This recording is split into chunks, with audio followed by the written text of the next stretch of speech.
Saudi আরবের সঙ্গে মিল রেখে শরীয়তপুরের ৬ উপজেলায় অন্তত ৩০ গ্রামের ধর্মপ্রাণ মুসলমানরা ঈদুল আজহা উদযাপন করেছে। শুক্রবার ৬ জুন সকাল ১০টায় ও ১০:৩০টায় জেলার প্রধান ও বড় জামাত অনুষ্ঠিত হয় নারিয়া উপজেলার সুরেশ্বরী দরবার শরীফ মাঠে। এবং আমার আত্মার শান্তি, মনের শান্তি, আমি দোয়া করি সকলকে যেন আল্লাহ পাক শান্তি দান। থেকে আমরা ঈদ মোবারক করি, এতে আমাদের সৌদি আরবের সাথে একদাস হয়। আমরা সকলে একমতে আমরা আসি আপনার সাথে। ২-৩ বছর ধরে আসি, আয়সা এইখানে নামাজ আদায় করি সবার সাথে। নামাজ শেষে সুরেশ্বরী দরবার শরীফ অনুসারীরা ভুনা খিচুড়ি, সেমাই সহ মিষ্টি জাতীয় খাবার খেয়ে ঈদ উদযাপন করেন। তবে তারা কোনো পশু কুরবানি দেন না। তারা বলেন, মানুষের ভিতর যে পশুত্ব থাকে তাকে কুরবানি করাই হচ্ছে প্রকৃত কুরবানি। তারা প্রকৃতপক্ষে কোনো পশু কুরবানি দিয়ে থাকেন না।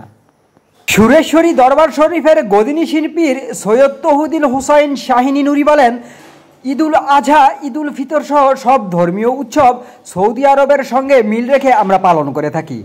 সুরেশ্বরী বাবা যখন আসছেন জীবদ্দশায় উনি এইটা হিসাব করছেন এবং এই হিসাবে করার ফলে সৌদি আরবের সাথে আমাদের মধ্যপ্রাচ্যের সাথে মিলে যায়। দোয়া করি যাতে সমস্ত আশেক ভক্তরা আল্লাহমুখী হয়। সুরেশ্বরী দরবার শরীফের সূত্র থেকে জানা যায়, সৌদি সহ মধ্যপ্রাচ্যের দেশগুলোতে যেদিন ঈদুল আজহা উদযাপিত হয় তারই সঙ্গে মিল রেখে শরীয়তপুরে অন্তত ৩০,০০০ মুসলমান সুরেশ্বরীর অনুসারীরা ঈদুল আজহা উদযাপন করছেন।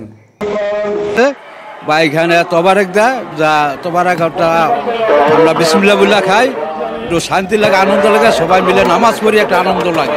নিজেদের ভেতর যে পশুত্ব থাকে সেই পশুকে কুরবানি করাই মনে করি কুরবানি করার জন্য আমরা সকলকে অনুপ্রাণিত করি। আমার মনেও পশু আছে, আপনার মনেও পশু আছে, আমরা সবাইকে অনুপ্রাণিত। তিনি আরো বলেন, পশু কুরবানি প্রকৃত কুরবানি নয়, নিজের ভেতরে যে পশুত্ব থাকে তাকে কুরবানি আমাদের প্রধান লক্ষ্য।